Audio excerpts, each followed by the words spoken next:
کہ عرب میں شراب پانی کی طرح پیا جاتا تھا. شراب نہ پینے والے کو نامرد کہتے تھے اور کنجوس کہتے تھے, الگ الگ طریقے سے تانے مارتے تھے. شراب اس طرح سے عام تھی. حضرت ابو بکر فرماتے ہیں میں نے بچپن سے ہوش آنے کے بعد سے لے کر کبھی بھی شراب کو ہاتھ نہیں لگایا. کون تبلیغ کیا تھا آپ کو؟ کس نے بتایا تھا؟ جبکہ اس وقت شراب کے حرام ہونے کا کوئی تصور بھی نہیں تھا لوگوں کے دماغ میں. فرماتے ہیں ایک بار میں گزر رہا تھا راستے سے, تو ایک شرابی کو دیکھا شراب کے نشے میں دھت پڑا ہوا ہے اور اس نے غلاظت کر لی تھی.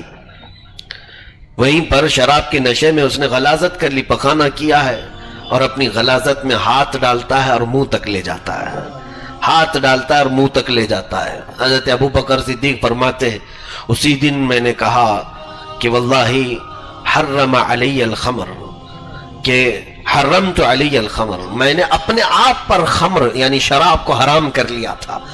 کہ ایسی نحوست جس آدمی کو اس کی غلاظت کا پتہ نہ ہو ویسی چیز میں کیوں کروں. پھر آپ سے مکہ والے کہتے تھے کہ کبھی کبھار ایک دو چٹکیاں لے لو. حضرت ابو بکر فرماتے ہیں کہ شراب کے متعلق ہم نے سنا ہے کہ یہ عقل پر پردہ ڈالتی ہے, اور میں نہیں جانتا کہ کوئی عقل والا شراب کو پیے گا. عقل رکھنے والا شراب کو پیے گا. حضرت ابو بکر کا یہ جملہ یاد رکھو کہ تمہارے پاس اگر آنکھ ہے تو آنکھ رکھنے والا اپنی آنکھ میں مٹی نہیں ڈالے گا. کیوں؟ اسے پتا ہے میری آنکھ خراب ہو سکتی ہے.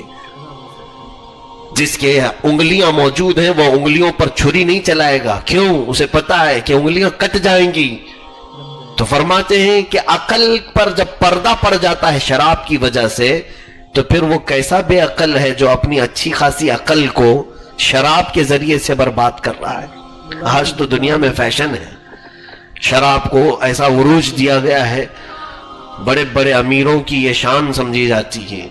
جب تک ان کے گھروں میں, اب تو حال یہ ہے کہ بیوی بچوں کے ساتھ پیا جا رہا ہے. اور مسلمانوں یاد رکھنا, تمہارے لیے جب اللہ اور اس کے رسول صلی اللہ علیہ وسلم نے حرام قرار دیا ہے تو اس میں کوئی نفع نہیں ہو سکتا, کوئی فائدہ نہیں ہو سکتا. شراب کو بھول سے بھی ہاتھ نہ لگائیں, ورنہ قیامت کے دن کے متعلق حدیثوں میں ملتا ہے کہ جہنمیوں کا یا مجرمین کا جو قیامت کے دن سڑے ہوں گے, گلے ہوں گے, ان کا پیپ نکال کر کے شرابیوں کو پلایا جائے گا کہ یہ شراب پیتے تھے, دنیا میں مزے لیتے تھے, اب آج یہاں یہ پیو. اور وہ بھی ایک روایت میں ہے کہ مائے حمیم بھی انہیں دیا جائے گا, کفار و مشرکین کو بھی اور شراب پینے والوں کو بھی.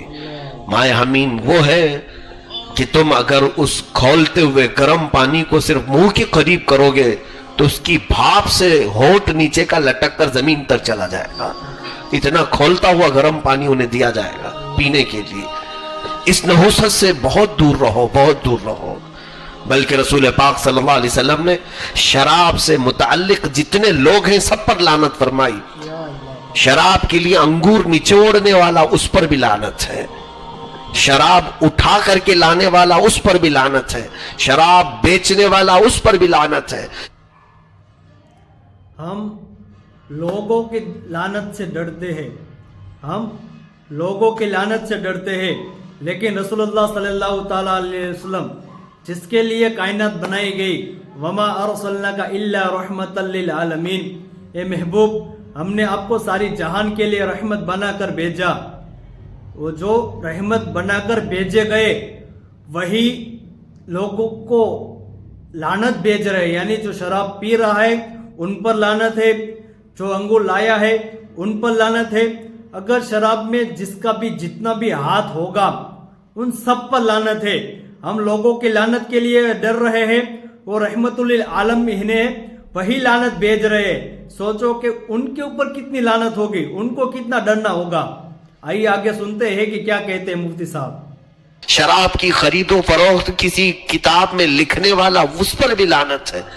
شراب خریدنے والا, بیچنے والا, پینے والا سب اس گناہ میں مبتلا ہیں. 10 قسم کے لوگ جو شراب سے متعلق ہیں, ریلیٹڈ ہیں, ان سب پر اللہ اور اس کے رسول کی لعنت آئی ہے.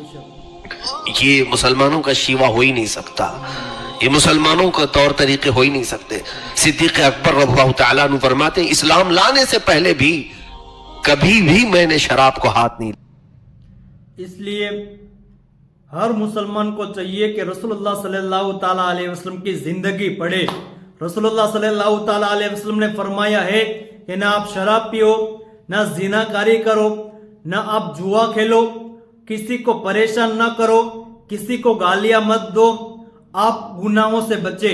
اگر آپ گناہوں سے بچیں گے تو اللہ تبارک و تعالیٰ اپنی رحمت تمہارے اوپر نازل کرے گا.